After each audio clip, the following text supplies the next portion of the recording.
এই ছেলেটার বয়স ছিল মাত্র 12, কিন্তু সেদিনই তার শৈশব শেষ হয়ে গিয়েছিল। কিছু মানুষ জন্মায় স্বপ্ন নিয়ে, আর কিছু মানুষ জন্মায় দায়িত্ব নিয়ে। রফিক ছিল দ্বিতীয় দলের। গ্রামের একেবারে শেষ প্রান্তে টিনের চালা দেওয়া একটা ঘর। বৃষ্টি হলে ছাদের ভাগ দিয়ে পানি পড়ত, আর শীতে ঘরের ভেতরেও কাঁপুনি ধরত। রফিকের বয়স তখন মাত্র 12। এই বয়সে যেখানে অন্য বাচ্চারা খেলাধুলা করে, সেখানে রফিক শিখে গিয়েছিল কিভাবে না খেয়েও হাসতে হয়। তার বাবা ছিল দিনমজুর। সারাদিন রোদে পুড়ে বিকেলে বাড়ি ফিরে শুধু একটা কথাই বলত, আজ কাজ পাইছি। কিন্তু একদিন সে কথাটা আর আসেনি। হঠাৎ অসুস্থতা। ডাক্তার বলল, এখন থেকে ভারী কাজ করলে বিপদ। সেই দিনটাই ছিল রফিকের শৈশবের শেষ দিন। পরদিন সে স্কুলে যায়নি। ব্যাগটা কোণে রেখে চায়ের দোকানে কাজ শুরু করল।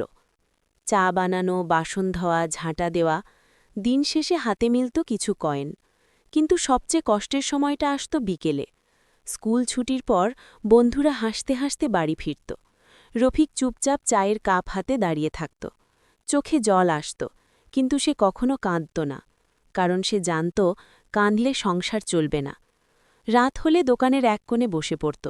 পুরনো ছেঁড়া বই, আলো নেই, মোবাইলের টর্চ জ্বালিয়ে অক্ষর চিনত। মাঝে মাঝে চোখ বুজে যেত, তবু নিজেকে বলত, আর একটু, শুধু আর একটু। একদিন দোকানে নিয়মিত আসা এক ভদ্রলোক প্রশ্ন করলেন, এত পড়ো কেন? রফিক মাথা নিচু করে বলেছিল, পড়াশোনা করলে মানুষ হওয়া যায় না। সেই প্রশ্নে ভদ্রলোক চুপ করে গিয়েছিলেন, আর সেদিন থেকেই রফিকের জীবনে আলো ঢুকতে শুরু করে। নাইট স্কুল, দিনে কাজ, রাতে পড়াশোনা। শরীর ভেঙে যেত, পা টান দিত, চোখ জ্বলত, কিন্তু মন একটুও থামেনি। পরীক্ষার রাতে সে ঘুমায়নি। মা মাথায় হাত বুলিয়ে বলেছিল, বাবা, আর কত কষ্ট করবি? রফিক শুধু বলেছিল, এই কষ্টটাই তো আমাদের বাঁচাবে মা। রেজাল্ট এলো, সে পাশ করেছে।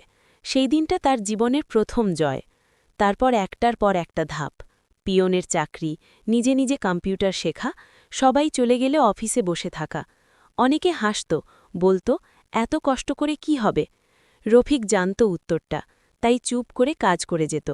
আজ রফিক কোনো বড় নেতা না, কোনো ধনী ব্যবসায়ীও না, কিন্তু আজ তার বাবা আর ভিক্ষা করে না, তার মা আর অন্যের বাড়িতে কাজ করে না, তার ছোট ভাই স্কুলে যায়। আর রফিক, সে আজও শেখে, আজও স্বপ্ন দেখে, কারণ সে জানে জীবন সহজ কাউকে কিছু দেয় না, কিন্তু যারা হাল ছাড়ে না, জীবন একদিন তাদের মাথা উঁচু করে দাঁড়াতে শেখায়।